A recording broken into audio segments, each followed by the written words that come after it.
Multiple sources tell CNN Defense Secretary Pete Hegseth revealed attack plans for airstrikes on Houthi rebels in Yemen in another signal chat. This one included his wife, brother, and personal attorney.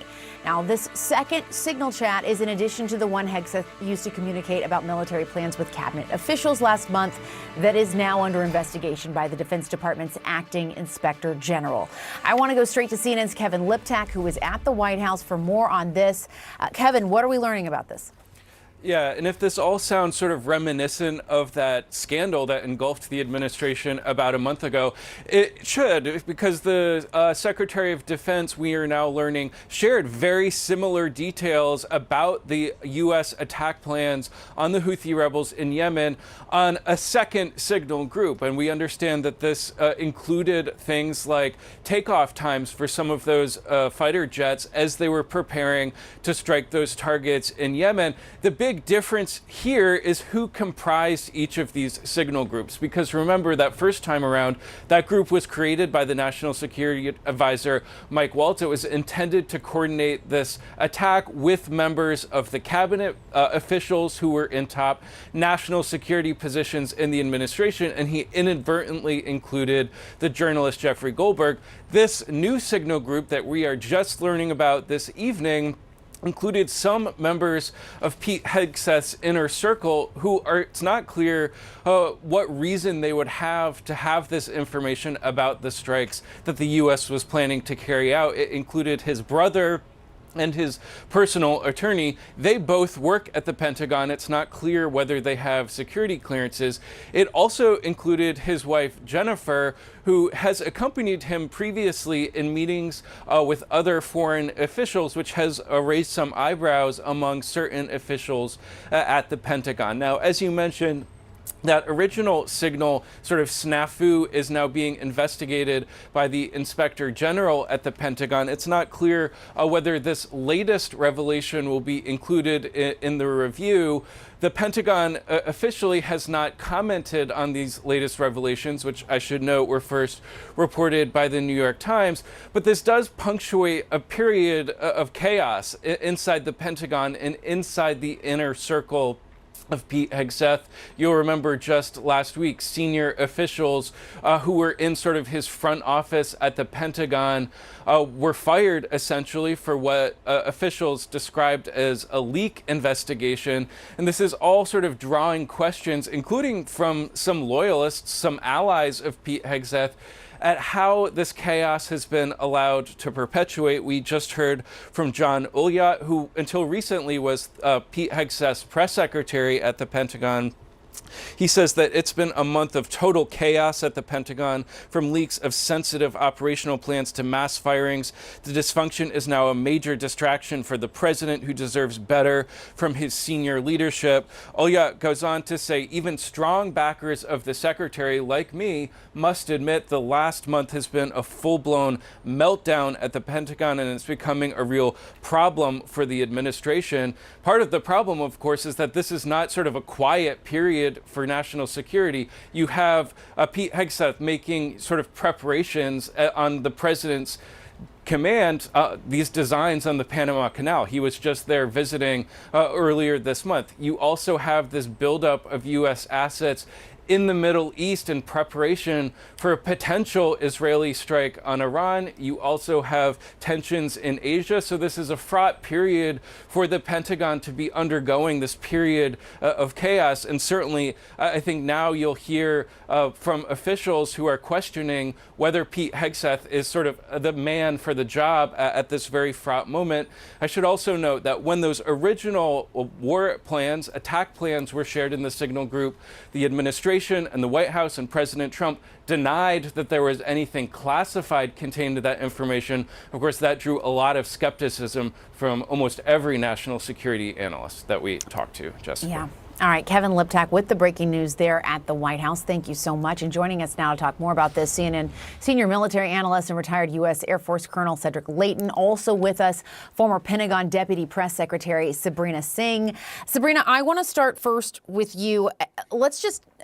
let's zoom out for a second. I want to get your thoughts just as you're hearing all of this information, this idea that there was a second signal chat where he was sharing this information about these strikes with people like his wife, his brother, his personal attorney, who don't have security clearances. What are you thinking as someone who stood at that podium at the Pentagon and knows how this information is typically handled?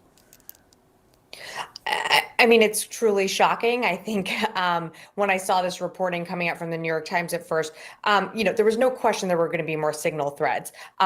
Who started them? This one in particular was started by Pete Hegseth. And for him to add, his wife, his brother, his personal attorney, people that don't need access or need to know about classified information about operations involving the Houthis in any way. I mean, this is something that we would never do under the previous administration. And on top of that, putting these classified details into a commercial texting app like Signal, again, that puts our fighter pilots at risk. That was something that, certainly concerned me deeply when these texts were first exposed just a month ago. It's that same concern. It's putting the operation, those fighter pilots who are in the air about to conduct this operation at risk with people that don't need to know this information. And Cedric, I want to go off what Sabrina's saying there from the military perspective. Again, just the potential for danger for our men and women in uniform. What kind of potential for danger is there if this information were to get leaked or get into the wrong hands? Again, this is an encrypted app, but it is not a secure line. And in fact, his advisors had warned him that it wasn't a secure place to be sharing information like this. Yeah, that's right, Jessica. And Sabrina's exactly right. First of all, we look at the fighter pilots and all of the effort that goes into planning air operations of this type. People don't realize, if you're not involved in air operations, a lot of people don't understand that these are very complex operations, and there's a lot that can go wrong as you plan them. And one of the key things is when you actually plan these operations and you have specific things like time over target, the type of ordnance that's going to be dropped, the type of targets that you're going after, the exact target that you're going after, all of those kinds of things are absolutely essential elements of information. And those essential elements of information are exactly what makes these kinds of texts classified. And no matter what they will spin at this Pentagon, this stuff is classified, no doubt about it. And Jessica, this is the kind of thing that gets people in trouble. When the first Signal chat scandal broke, we talked about the old World War II adage, loose lips sink ships. This is exactly the kind of thing that happens because Signal chats can be intercepted by sophisticated adversaries like the Russians, like the Chinese. It's difficult for them to do so, but they've proven that they can do it in Ukraine. And it's the kind of thing that we have to guard against. And, these types of Signal chats, even if they happen in the United States, in the DC area, you can bet that the Russians and the Chinese are working very hard to intercept them. And we know that the Chinese government has been trying to hack into a number of elected officials' phones, including, all the way up to the vice president and others. Sabrina, I want to go to the statement that we obtained, that CNN obtained from John Oliot, who was most recently Hegseth's press secretary, again, a role you're quite familiar with. And our colleagues, Natasha Bertrand, Jake Tapper, Haley Thomas, and Zachary Cohen, write in this piece that he said in the statement, it's been a month of total chaos at the Pentagon, from leaks of sensitive operational plans to mass firings. The dysfunction is now a major distraction for the president, who deserves better from his senior leadership. For his former press secretary, again, just recently former, to be saying that and to be quoted saying that, what do you make of that? I mean, I have to agree, he's not wrong. We're nearly 100 days into this presidency, and it does seem that America and our military is less safe. I mean, from the Signal threads that have been now exposed to what you're seeing, Secretary Hegseth say about our allies and partners, to turning our back on Ukraine, to being willing to engage and get closer with countries like Russia and kind of, succumb to what Putin wants.